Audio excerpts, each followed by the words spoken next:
Hi guys, তোমরা কেমন আছো? আশা করি ভালো আছো। আজকে যে স্টোরিটা তোমাদের বাংলায় পুঙ্খানুপুঙ্খ অনুবাদ করে শেখাবো বা শোনাবো সেটা দেখো।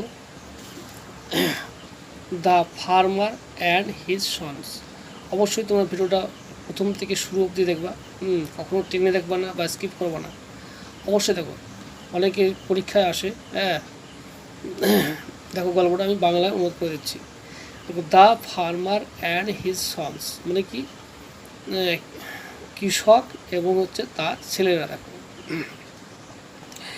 An old man had three sons, মানে কি একটা বৃদ্ধ মানুষের তিনটে ছেলে ছিল। দেখো, they always quarrel with one another, তার ছেলেরা কী করতো? তারা একে অপরে ঝগড়া করতো। দেখো, ওয়ান ডে দ্য ফার্মার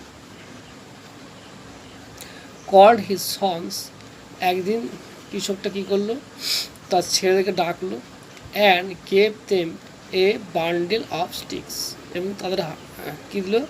একটা লাঠির বান্ডেল দিল। হ্যাঁ, মানে এক গোছা বান্ডেল, মানে লাঠি দিল। দেখো তাদেরকে, হি সেইড টু দেম, তাদেরকে বলল যে ব্রেক দ্য বান্ডিল, মানে এই বান্ডিল বা এই লাঠির গোছাটা ভাঙতে বললো। দেখো, the sons triad hard to do, তো ছেলেরা করলো আপ্রাণ চেষ্টা করলো, বাট দে ফেল্ড, তারা হচ্ছে ব্যর্থ হয়ে গেল। দেখো, the farmer then untied the bundle, তারপর কী করলো?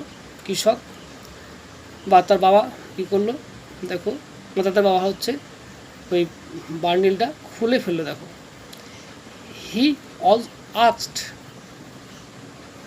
his sons to break the sticks one by one, তারপর তিনি কি বললেন বা ছেলেকে যে লাঠিগুলোকে একটার পর একটা ভাঙো। দেখো, this time they broke the sticks easily, এবার তারা কি করলো? তারা সহজেই এই লাঠিগুলো ভেঙে ফেলে। দেখো, দ্য ফাদার দেন সেইড, বাবা কি বললেন?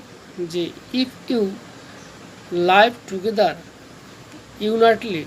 ইউনাইটেডলি, দেখো এটা হচ্ছে কিন্তু অ্যাডভার্ব, কিন্তু নোবডি ক্যান হার্ম ইউ, তোমরা যদি একত্রে থাকো তাহলে কেউই তোমাদের ক্ষতি করতে পারবে না।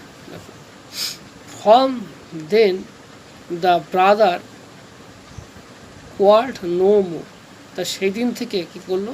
ছেলেরা আর ঝগড়া করলো না। দেখো, ভিডিওটা ভালো লাগে লাইক শেয়ার কমেন্ট অবশ্যই করো।